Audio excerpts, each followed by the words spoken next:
Jenny ఉన్నావా? పాట పాడతావా? సరే, ఇంకొక పాట పాడుకొని మనం సమయము అక్కకు అప్పచెప్తాము. ఆంటీ నాకు పాట పాడనా? ఆంటీ ఒక పాట పాడనా ఆంటీ? జెన్నీ పాట పాడమ్మా. Okay. As the deer pants for the water, so my soul longs after you alone are my heart's desire, and I long to worship you alone are my strength, my you alone may my spirit feel. You alone are my heart's desire, and I long to worship. You're my friend and you are my brother, even though you are a king. I love you more than any other, so much than any. You alone are my strength, my to you alone may my spirit yield. You alone are my heart desire, and I long to worship. Thank you. Jenny పాట పాడినందుకు వందనాలు. తీసుకోండి. Grace అక్క ఉన్నారా? అక్క hello, ఉన్నానమ్మా. జ్యోతి అక్క sister వందనాలక్క. అక్క వందనాలక్క. వందనాలమ్మా. సమయాన్ని వందనాలు. మీకు ఇస్తున్నాము. వాక్యం చెప్పండి ఇంకా. జూన్లో జాయిన్ అయిన వారందరికీ వందనాలమ్మా. దేవుని నామమున. ఆది కాండము 8వ అధ్యాయము. హలో అక్క ఉన్నాం అక్క. ఉన్నారమ్మా. ఆది కాండము 8వ అధ్యాయము 1 నుండి 12 వరకు చదువుకుందామమ్మా. దేవుడు నోవహును అతనితో కూడా ఓడలో ఉన్న సమస్త జంతువులను సమస్త పశువులను జ్ఞాపకం చేసుకొనెను. దేవుడు భూమి మీద వాయువు విస్తరించినట్లు చేయుట వలన నీళ్లు తగ్గిపోయెను. అగాధ జలముల ఊటలను ఆకాశపు తూములను మూయబడెను. ఆకాశము నుండి కురియుచున్న ప్రచండ వర్షము నిలిచిపోయెను. అప్పుడు నీళ్లు భూమి మీద నుండి క్రమముగా తీసిపోవచ్చుండెను. 180 దినములైన తరువాత నీళ్లు తగ్గిపోగా 7వ నెల 17వ దినమున ఓడ అరారత్తు కొండల మీద నిలిచెను. నీళ్లు 10వ నెల వరకు క్రమముగా తగ్గుచూ వచ్చెను. 10వ నెల మొదటి దినమున కొండల శిఖరములు కనపడెను. 40 దినములైన తరువాత నోవహు తాను చేసిన ఓడ కిటికీ తీసి ఒక కాకిని వెలుపలికి పోవిడిచెను. అది బయటికి వెళ్లి భూమి మీద నుండి నీళ్లు ఇంకిపో వరకు ఇటు అటు తిరుగుచుండెను. మరియు నీళ్లు నేల మీద నుండి తగ్గినవో లేదో చూచుటకు అతడు తన యొద్ద నుండి నల్ల పావురం ఒకటి వెళ్లిపోవిడిచెను. నీళ్లు భూమి అంతటి మీదనున్నందున తన అరకాలు నిలుపుకోవడానికి స్థలము దొరకలేదు కనుక ఓడలోనున్న అతని యొద్దకు తిరిగి వచ్చాను. అప్పుడు అతడు చేయి చాపి దానిని పట్టుకొని ఓడలోనికి తీసుకొనెను. అతడు మరి 7 దినములు తాలి మరలా ఆ నల్ల పావురమును ఓడలో నుండి వెలుపలికి విడిచెను. సాయంకాలమున అది అతని యొద్దకు వచ్చినప్పుడు త్రుంచబడిన ఒలీవ చెట్టు ఆకు దాని నోట నుండెను గనుక నీళ్లు భూమి మీద నుండి తగ్గిపోయినవని నోవహుకు తెలిపెను. అతడింకా మరి 7 దినములు తాలి పావురమును వెలుపలికి విడిచెను. ఆ తరువాత అది అతని యొద్దకు తిరిగి రాలేదు. దేవుని నామమున వందనాలమ్మా. చిన్న ప్రార్థన చేసుకుందాం. ప్రేమ పరిశుద్ధుడైన దేవా తండ్రి, కృపగలిగిన దేవ, మీ పాదములకు వందనాలు, స్తోత్రాలు తండ్రి. ఈ సమయంలో నాయన మీ సన్నిధానంలో ప్రభా నాయన సిస్టర్స్ తోటి ప్రభా నాయన జూమ్ మీటింగ్ లో తండ్రి కలిసి నాయన మీ వాక్యంలో ప్రభా పెట్టిన విధానం బట్టి స్తుతులు స్తోత్రాలు తండ్రి. ఆత్మపూర్వకంగా నాయన నేను మాట్లాడుకున్నాయన నా వాటిని ప్రభా విని ఆత్మీయ మేలు పొందుకు సహాయం దయచేయండి. తన ఆత్మ ద్వారా నాయన మాట్లాడిన ప్రభా వినే వారికి విశ్వాసం కలుగులాగున నాయన మీకే మహిమ కలుగులాగున మా ప్రభువును రక్షకుడు యేసుక్రీస్తు నామమున అడిగి వేడుకుంటున్నాం తండ్రి. ఆమేన్. అమ్మా వినిపిస్తుందా? హలో జ్యోతి సిస్టర్, అక్క వినిపిస్తుంది. వినిపిస్తుందమ్మా? వినిపిస్తుంది అమ్మ. ఆది కాండము 8వ అధ్యాయం 1 నుండి 12 వరకు చదువుకున్నాం. ఆ చదువుకున్న దాంట్లో దేవుడు అన్ని సమస్త జంతువులను నోవహు ఓడలోకి ఏర్పరిచాడు. అవన్నీ జంతువులు జలప్రలయం వస్తుందని నోవహు ప్రతి జత పక్షుల్ని ఓడలోకి చేర్చాడు. చేర్చినప్పుడు ఆ జల ప్రళయం ఆగిపోయాక ఆ ప్రళయంలో దేవుడు నోవహును పంపించాడు. కాకిని పావురాన్ని పంపించినప్పుడు ఆ కాకి ఏం చేసింది అమ్మా? హలో హలో సిస్టర్, వినిపిస్తుందమ్మా? నాకేందో కట్ అవుతున్నట్టు అనిపిస్తుంది. అక్క మీరేమన్నా ఫ్యాన్ కింద హలో, కూర్చున్నారా? అవునమ్మా. కొంచెం కొంచెం పక్కకు తగ్గించమంటారా? జరిగి కొంచెం పక్కకు జరిగి కూర్చోండి. కొంచెం డిస్టర్బెన్స్ గా ఓకే వస్తుంది. సిస్టర్. ఓకే, మీకు కరెక్ట్ గానే వినిపిస్తుందమ్మా? వినిపిస్తుంది. కంటిన్యూ చేయండి. రక్షణ అనే ఓడలో ఎవరెవరున్నారు? అన్ని జాతుల పక్షులు ఉన్నాయి. అయితే ఆ జలప్రలయం వర్షం ఆగిపోయాక నోవహు కాకిని పంపించాడు. కాకి దేనికి సాదృశ్యంగా కనిపిస్తుందంటే తప్పిపోయిన కాకిగా కనిపిస్తుంది. పావురము పరిశుద్ధాత్మకు సాదృశ్యంగా కనిపిస్తుంది. తప్పిపోయిన కాకి అంటే మనము విశ్వాసులం కూడా నిరీక్షణలో తప్పిపోతుంటాం, ప్రతి విషయంలో తప్పిపోతుంటాం. కానీ మరలా మన తప్పును తెలుసుకొని ఆ తప్పును సరిదిద్దుకునే వారంగా మనం ఉండాలి. పావురము పరిశుద్ధాత్మ దేవునికి సాదృశ్యంగా కనిపిస్తుంది. కాకిని పంపించాడు కానీ నోవహు కాకి తిరిగి రాలేదు.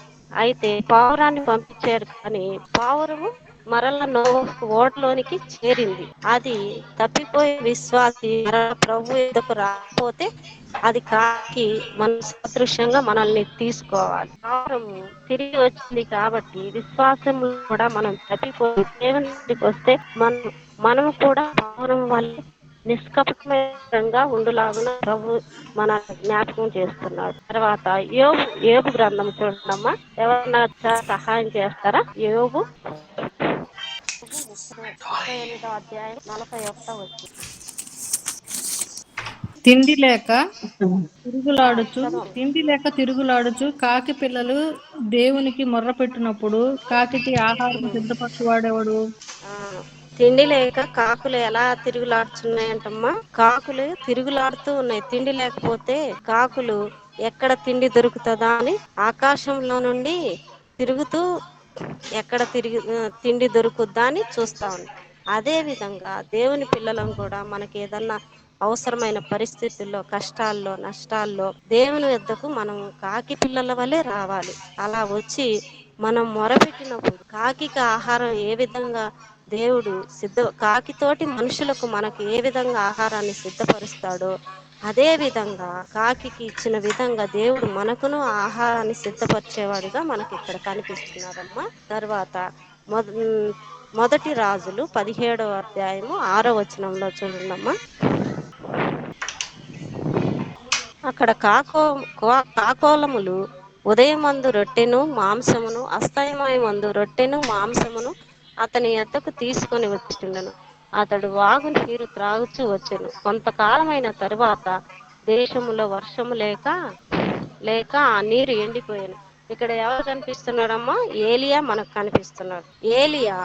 ఏలియా గారికి ప్రభువు ఆహారం తెచ్చుటకు ఎవరిని పంపించారు? కాకోలకు ఆజ్ఞాపించాడు. అదే విధంగా అవి నమ్మకమైన కాకులుగా ఏలియా గారికి ఆహారాన్ని సిద్ధపరిచాయి. అదే విధంగా మనం కూడా విశ్వాసంలో నమ్మకంగా ఉండాలి, నమ్మకమైన వారిగా ఎదగాలి. మనం ఏలియాకు ఆహారాన్ని నమ్మకంగా కాకులు తీసుకొని వచ్చాయి. తర్వాత మొదటి యోహాను పత్రిక 2వ అధ్యాయము 16వ వచనంలో చూడండమ్మా. తీసిన వారు లోకములో ఉన్నదంతయు అనగా శరీరాశయు, నేత్రాశయు, జీవపు డంబమును తండ్రి వలన పుట్టినవి కావు. అవి లోక సంబంధమైనవే. లోకమును దాని ఆశయు గతించిపోవచ్చున్నవి గాని దేవుని చిత్తమును జరిగించువాడు నిరంతరమును నిలుచును. కాకి నీరు ఎక్కడికి వెళ్ళింది? భూమి సముద్రం దగ్గర అంతటా కాకి నీరు ఉందని వెళ్ళింది. అయితే ఆ కాకి మరలా ఓడలోనికి రాలేదు. అదే విధంగా మనము కూడా కాకిలాగా లోకం వైపు మనం చూస్తున్నాం. లోకంలో ఏముందంతమ్మా? లోకములో ఉన్నదంతయు అనగా శరీరాశ, నేత్రాశ, జీవపుడంబము తండ్రి వలన పుట్టినవి. అవి లోక సంబంధమైనవి. అవన్నీ ఏం సంబంధం అంటే లోక సంబంధమైనవిగా ప్రభు మనకు తెలియజేస్తున్నాడు. అయితే మనం లోక సంబంధమైన వాటి కోసం చూడక ప్రభు వైపు చూసి మనం నిరీక్షణ కలిగిన వారంగా ప్రభు వైపు చూడాలి అని దేవుడు మనల్ని హెచ్చరిస్తున్నాడమ్మా. తర్వాత 19వ అధ్యాయము 26 అయితే లోతు భార్య అతని వెనుక నుండి తిరిగి చూసి ఉప్పు స్తంభమా అమ్మా. లోతు భార్య ఎటువైపు చూసిందమ్మా? లోకం వైపు చూసింది. అయితే ఆమె ఏమైంది? ప్రభువులు లోకం వైపు చూడొద్దు, వెనుక చూడొద్దు అన్నాడు. అయితే ఆ యెరూషలేము పట్టణం వైపు ఆమె చూసినప్పుడు భార్య ఉత్తమంగా మారింది. అయితే ఆమె ప్రకృతి సంబంధిగా కనిపిస్తుంది మనకు. అక్క అదే వాయిస్ విధంగా కొంచెం దేవుడు కట్ అవుతుంది అక్క. కట్టుకుందా. వాయిస్ కొంచెం కట్ అవుతుంది. ఒక నిమిషం, నాకు జలుబు చేస్తుంది. ఓకే ఓకే, కంటిన్యూ చేయండి. ఓకే.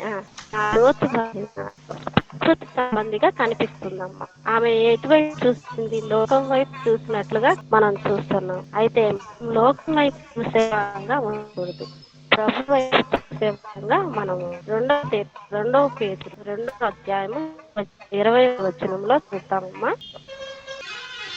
2:20 వారు ప్రభువును రక్షకుడునైన యేసుక్రీస్తు విషయమైన అనుభవ జ్ఞానము చేత ఈ లోకమాన్యములను తప్పించుకొని తరువాత మరలా వాటిని చిక్కుబడి వాటి చేత జయింపబడిన ఎడల వారి కడవరి స్థితి మొదటి స్థితి కంటే ఎలా ఉందంటమ్మా?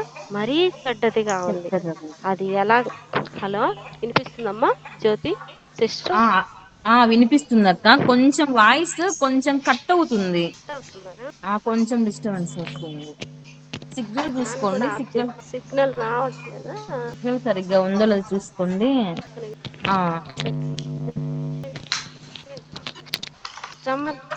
వచ్చింది, ఇప్పుడు వచ్చింది కదమ్మా. ఓకే అక్క. ఓకే అక్క. అక్క లోతు భార్య తర్వాత 2 పేతురు 2:20 అధ్యాయం 2వ అధ్యాయం 20 వచనం చూస్తున్నాం కదమ్మా. మనది వారు ప్రభువును రక్షకుడనైన యేసుక్రీస్తు విషయమైన అనుభవ జ్ఞానం చేత ఈ లోక మాలిన్యమును తప్పించుకొని తరువాత వారు మరలా వాటిలో చిక్కుబడి వాటి చేత జయింపబడిన ఎడల వారి కడవర స్థితి మొదటి స్థితి కంటే మరీ చెడ్డదిగా ఉందంట. కడవరి స్థితి అంటే మొదటి స్థితి కంటే కడవరి స్థితి కంటే మొదటి స్థితి, వారి కడవరి స్థితి మొదటి స్థితి కంటే మరీ చెడ్డదిగా ఉంది. మనం ప్రభువు నమ్ముకున్నప్పుడు ప్రభు యందు చాలా విశ్వాసంగా ఉంటాము. కానీ రాను రాను మన విశ్వాసం ఏమైతూ ఉంటుంది? తగ్గిపోతూ ఉంటుంది. ఆ విధంగా కాకుండా పౌలు చెప్తున్నారు, అపోస్తలుడైన పౌలు గారు కడవరి వారి నమ్ముకున్నప్పుడు ఉన్నటువంటి పరిస్థితి కాకుండా చివరికి వచ్చేసరికి వారి స్థితి కడవరి స్థితి కంటే మొదటి స్థితి కంటే మరీ చెడ్డదిగా కనిపిస్తుంది. ఆ విధంగా మనం ఉండకుండా మనము నడుచుకోవాలని ప్రభు హెచ్చరిస్తూ ఉన్నారమ్మ మనల్ని. తర్వాత ఆదికాండము 8వ అధ్యాయము 8వ వచనంలో చూద్దామమ్మా. మరియు నీళ్లు నేల మీద నుండి తగ్గినవో లేదో చూచుటకు అతడు తన యొద్ద నుండి నల్ల పావురం ఒకటి వెలుపలికి విడిచెను. నోహు నల్ల పావురాన్ని భూమి మీదకి మొదట కాకిని పంపించాడు. కానీ ఆ కాకి చూసి లోకం వైపు చూస్తూ ఇంకా అక్కడే ఉండిపోయింది, మరలా ఓడలోనికి రాలేదు. అందుకని నోహు గారు మరలా నల్ల పావురాన్ని భూమి మీదకి నీళ్లు ఉన్నాయో లేదో చూసి రమ్మని పంపించాడు. అప్పుడు పావురం వెళ్ళినప్పుడు ఆ అరకాలు కూడా నిలుపుకొనుటకు స్థలం లేకుండా కనిపిస్తుంది మనకు. చూడండి, అది ఎక్కడుందంటే 8వ అధ్యాయం 8వ వచనం. మరియు నీళ్లు నేల మీద నుండి తగ్గినవో లేదో చూచుటకు అతడు తన యొద్ద నుండి నల్ల పావురం ఒకటి వెలుపలికి విడిచెను. ఆ పావురము వెళ్ళి చూసినప్పుడు ఆ అరకాలంటే కింద గోర్లు కాలు అరికాలు ఉంటది కదా, ఆ అరికాలు కూడా నిలుపుటకు దానికి స్థలం లేదు. పొడి అనేది ఎక్కడ కనిపించటం లేదనమాట. అలాగా పావురం ఉన్నదని మళ్ళీ నోహు గారి దగ్గరికి వస్తుంది. వచ్చినప్పుడు మరలా కింద చూస్తే అతను మరీ 7 దినములు తాలి మరలా నల్ల పావురమును ఓడలో నుండి వెలుపలికి మరలా విడిచాడు. 7 దినములు గడిచినాక మరలా ఆ నల్ల పావురాన్ని ఓడల నుండి మళ్ళీ బయటికి పంపిస్తారు. అప్పుడు నల్ల పావురం మళ్ళీ వెళ్ళి ఆ ఓడలో నుండి బయటికి వెళ్ళి సంచరిస్తూ ఉందన్నమాట. ఆ సంచిని ఇచ్చినప్పుడు దానికి ఒక ఎండిన ఆకును తీసుకొని వస్తుంది. ఎండిన ఆకును తీసుకొని వచ్చినప్పుడు అప్పుడు నోవహు గారు ఇప్పుడు నీరంతా ఎండిపోయింది కనుక మనం ఊడలో నుండి బయటికి రావచ్చని నిర్ణయించుకొని బయటికి వచ్చారు. ఓడ ఎలా ఉందంటే సంఘానికి సాదృశ్యంగా మనకు కనిపిస్తుంది. పావురము పరిశుద్ధాత్మ పరిశుద్ధాత్మ దేవునికి సాదృశ్యంగా మనకు కనిపిస్తున్నట్టు ప్రభు గారు మనల్ని హెచ్చరిస్తూ ఉన్నారు. మరలా మత్తయి సువార్త 10వ అధ్యాయం 16వ వచనం చూడండమ్మా. ఇదిగో తోడేళ్ల మధ్యకు గొర్రెలను పంపినట్టు నేను మిమ్మల్ని పంపుతున్నాను గనుక ఉమ్, పాము వలె ఉమ్, వివేకులను ఉమ్, పావురము వలె నిష్కపటులున్నై ఉండుడి. ఉమ్, మనుషులను గురించి జాగ్రత్త పడుడి. వారు మిమ్మను ఉమ్, మహాసభలకు అప్పగించి తమ సమాజ ఉమ్. మందిరములలో మిమ్మను కొరడాలతో కొట్టింతురు. చాలమ్మా. ప్రభు గారు మనల్ని ఎక్కడికి పంపిస్తున్నాడంటమ్మా? తోడేళ్ల మధ్యకి పంపిస్తున్నారు. తోడేళ్ల మధ్య కంటే మనం లోకములో ఉన్నప్పుడు అనేక విధాలమైనటువంటి అనేక రకాలైనటువంటి మనుషుల్ని మనం చూస్తూ ఉంటాం. ప్రతి దినము మనం వారితో సహచరం చేస్తూ ఉంటాం, వారితో మాట్లాడుతూ ఉంటాం, ప్రతి విషయాల్లో వారితో మనం నడుస్తూ ఉంటాం. అప్పుడు తోడేళ్ల మధ్యకు మనల్ని పంపించినప్పుడు మనము ఎలా ఉండాలంట? పాముల వలె వివేకులుగా ఉండకుండా పావురముల వలె నిష్కపటములుగా ఉండాలి. పాము వివేకం కలిగి జీవిస్తుంది. పాము ఎక్కడైనా సౌండ్ అయిందనుకో మనుషులు కనపడరు కానీ మనకు కనిపించదు, కానీ ఆ పాముకు మన సౌండ్ వినిపిస్తూనే ఉంటది. ఆ విధంగా మనుషులతోనైనా మనం ఆ విధంగా వివేకం కలిగిన వారమై ఉండాలని మనకు ప్రభు గారు హెచ్చరిస్తున్నారు. పావురము నిష్కపటమైనది మనకు కనిపిస్తుంది. అయితే విశ్వాస జీవితంలో దీన్ని మనం అన్వయించుకుంటే మనం కూడా దేవునికి నమ్మకమైన వారిగా ఉండాలి. విశ్వాసంలో కానీ, సంఘ పరిచర్యలో కానీ, ఆత్మీయ అనుభవంలో కానీ మనం కనిపిస్తూ ఉండాలి. ఎలాగా? ప్రభుకి నమ్మకమైన దాసులుగా మనం కనిపించాలని ప్రభు గారు హెచ్చరిస్తున్నారు. అదే నమ్మకంగా ఎవరెవరు ఉన్నారో మనం చూద్దామమ్మా. దేవునికి నమ్మకంగా ఉన్నటువంటి వారిని గ్రంథంలో ఉన్నారు కొంతమంది, వారిని చూద్దాం. 1 కొరింథీ 4వ అధ్యాయము 17వ వచనం చదువుతారా? 4:17. 1 ఇందు కొరింథీ. నిమిత్తము ఇందు నిమిత్తము ప్రభువునందు నాకు ప్రియుడును నమ్మకమైన నా కుమారుడునగు తిమోతిని మీ యొద్దకు పంపియున్నాను. అతడు క్రీస్తునందు నేను నడుచుకుని విధమును, అనగా ప్రతి స్థలములోను ప్రతి సంఘములోను నేను బోధించి విధమును మీకు జ్ఞాపకము చేయును. తిమోతి గారు ఎలా ఉన్నారంటమ్మా? ప్రభు ఏమంటున్నారు? తిమోతి పౌలు గారికి ప్రియ కుమారునిగా ఉన్నాడు. పౌలు గారికి ఎలా ఉన్నాడు? ప్రియ కుమారునిగా ఉన్నారు. మనం కూడా ఆత్మీయమైన జీవితంలో తిమోతి గారు ఎలా ఉంటున్నారో ఆ విధంగా ప్రియ కుమార్తెలుగా ఉండాలని మనల్ని హెచ్చరిస్తున్నారు. మరలా 1 తిమోతి 6:20, 6వ అధ్యాయము 20వ వచనం నేను చదువుతున్నా చూడండమ్మా. ఓ తిమోతి, నీకు అప్పగింపబడిన దానిని కాపాడి అపవిత్రమైన ఒట్టి మాటలను, జ్ఞానమని అబద్ధముగా చెప్పబడిన విపరీత వాదములకు దూరముగా ఉండుము. ఆ విషయములో ప్రవీణమని కొందరు అనుకొని విశ్వాస విషయం తప్పిపోయి కృప మీకు తోడై ఉండునుగాక. ఏమంటమ్మా? విశ్వాస విషయంలో కొంతమంది తప్పిపోయిన వారిగా కనిపిస్తూ ఉన్నారు. అయితే మనము విశ్వాస విషయంలో తప్పిపోయిన వారంగా ఉండకుండా ప్రభువును నిరీక్షణ కలిగి ప్రభువులో నమ్మకంగా మనం జీవించే బిడ్డలుగా ప్రభు ఉండాలని చెప్తూ ఉన్నాడమ్మా. ఓ తిమోతి, నీకు అప్పగించబడిన వాటిని చేయము. ప్రభువు మనకు అప్పగించిన బాధ్యతలను నమ్మకంగా చేయాలని చెప్తున్నాడు. తిమోతికి అప్పగించిన బాధ్యతను తిమోతి గారు నమ్మకంగా చేశాడు. అదే విధంగా ప్రభు మనకు సంఘంలో కానీ, సువార్త విషయంలో కానీ, మన దైనందిన జీవితంలో కానీ ప్రభు ఏ విధమైనటువంటి మనకు ఇచ్చినటువంటి బాధ్యతలను మనం నమ్మకంగా ఎప్పుడైతే చేస్తామో దేవుడు మనల్ని పరలోకములో మెచ్చుకొని మనకు బహుమానాలు ఇచ్చేవారుగా మనకు కనిపిస్తూ ఉన్నారు. తర్వాత తిమోతి అప్పగించిన పనిని నమ్మకంగా చేశాడని దేవుడు మెచ్చుకుంటున్నాడు. కీర్తనలు 101వ కీర్తన 6వ వచనం చూడండమ్మా. నా యొద్ద నివసించినట్లు దేశములో నమ్మకస్తులైన వారిని నేను కనిపెట్టుచున్నాను. నిర్దోష మార్గమందు నడుచువారు నాకు పరిచారకులగుదురు. 101:6. దేశంలో ప్రపంచం అంతట్లో ఎవరైనా నమ్మకంగా ఉన్నవారు ఉన్నారా అని ప్రభువు ఎలా చూస్తుంటాడమ్మా? కనిపెట్టుచూ ఉంటున్నాడంట. మన ప్రభువు కునికేవాడు కాదు, నిద్రించేవాడు కాదు. మనం ఎటువంటి విషయాల్లో తప్పిపోతున్నామా అని, మనం నమ్మకమైన వారంగా ఉన్నామా లేదా అని మన ప్రభు కనిపెట్టేవారిగా మనకు ఆయనకు మనం నమ్మకమైన పరిచర్య చేసేవారిగా ఉండాలని హెచ్చరిస్తున్నారు. అపోస్తుల కార్యము 13వ అధ్యాయము 22వ వచనంలో చూడండమ్మా. నేను యెషై కుమారుడైన దావీదును కనుగొంటిని. అతడు నా ఇష్టానుసారుడైన మనుషుడు. అతడు నా ఉద్దేశములన్నీ నెరవేర్చనని అతన్ని గూర్చి సాక్ష్యం ఇచ్చిన వారుగా కనిపిస్తున్నారు. చూడండమ్మా, ప్రభు దావీదు గారిని ఏమంటున్నారు?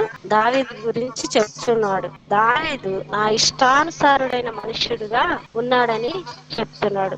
మన ప్రభు గారు ఎంత గొప్పగా దావీదు గారిని హెచ్చిస్తూ ఉన్నాడో చూడండి.